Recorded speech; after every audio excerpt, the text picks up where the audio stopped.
hapon na usab doon na sa ko ni trabaho.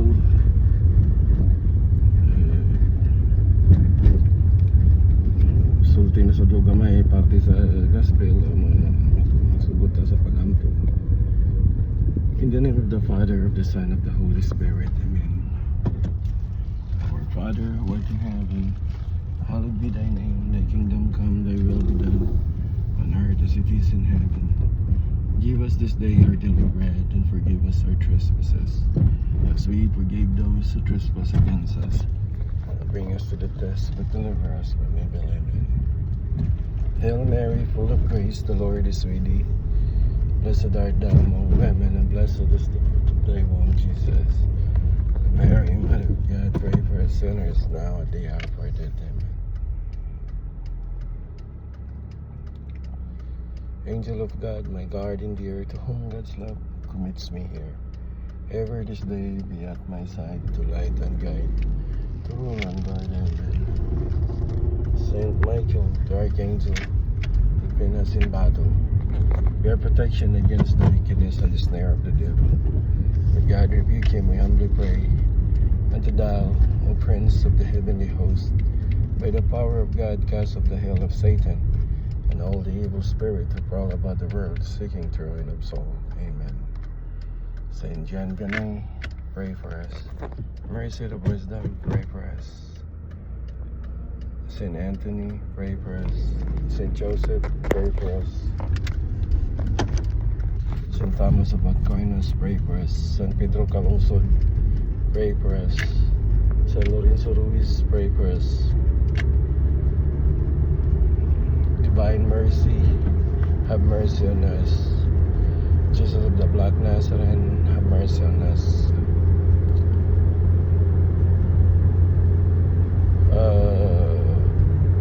Glory be to the Father, to the Son, to the Holy Spirit, as it was in the beginning, is now, and ever shall be, world without end. Amen.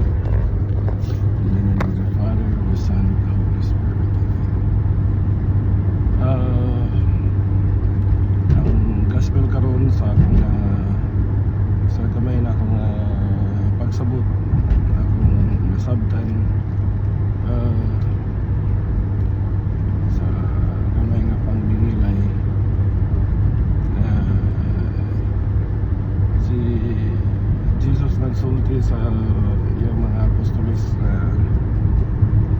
ngayon siya nga kung nay makasa kuno nimo, nay makasa nato, dapat kuno ta mo sulti kay buo na to sila nga nasayop sila. Okay, primero kuno isulti mo saya nga nasayop siya. Kung di siya maminaw, kuha ko ng kaglain niya witness na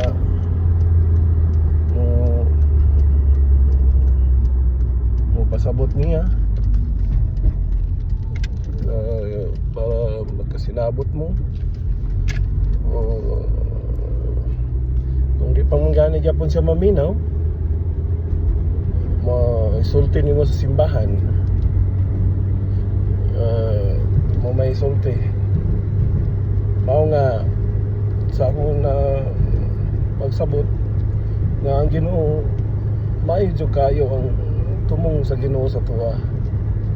Gusto siya nga magsinabtanay, magka-reconcile ta sa atong mga kamiguhan o kinsa mga pamilya, pero parang kuan disod kayo kay nung kabantay ka na nga na makasaan nato, hindi mo siya isultihan nga nasayop siya. Okay, dili na pwede na masayop sa tuwa niya, di nato isulti unsay sakto. Kinahanglan ato gyud na siyang isulti kung nasayop man gani sila, kung kinsa nasayop. Pero usually kung may mahitabo inana, di na sila maminaw nimo. Kaya sila maminaw nimo.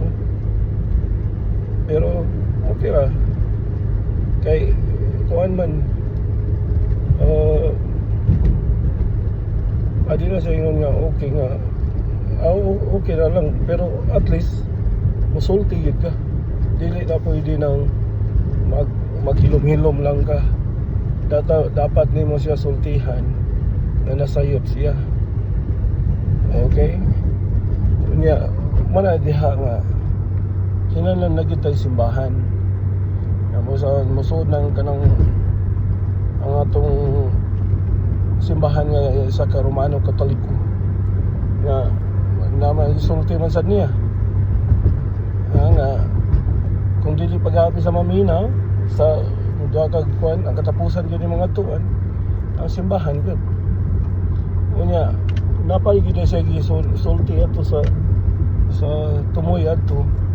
Kung dili ka na maminaw nimo ang kuan pag di ka siya maminaw gyapon nimo, i-consider nimo siya na usa ka hintil. Okay? Mao na siya diha nga importante gyud kay natay simbahan. Kaya simbahan may mo desisyon. Mao nang dili na siya pwede nga mayon ka nga gisulti nimo ni pastor o si kinsala imong gisultihan. Ang gisulti gyud ang simbahan. Ngayon ka sa simbahan, ang mga leader diha mao ang mga pari, mga obispo, santo papa, mga simbahan. Muna ang isulti nimo sa simbahan, hindi mga siya maminaw pagyapon, i-consider nimo siya nga isa ka hintil. Okay?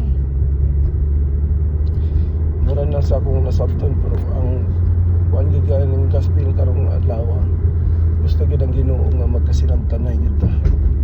Dili kay di mo ra pasagdan ang tao nga nakasayop sa imo ha. Dapat mosulti ka. It's either anak ba nimo, igsuon ba nimo, mama ba nimo, papa ba nimo, or mga parinte nimo igsuon. Di mo gyud siyang sultihan. Okay? Salamat. Naabot na sa ko padong late gay ko karon gamay. Ay wa ko itulog ani karong adlaw. Pero i-surrender na ko tanan sa Ginoo. Iyang pagbuot mo matuman. Pamay ko ito karon, sakripisyo kani. Bisan nga gingon ka nga makita tag kwarta karon. Pero at least nagsakripisyo ta. Okay? Salig na to tanan sa Ginoo. Mama Mary, please pray for me. Birhen tanan mga santos, pray for me.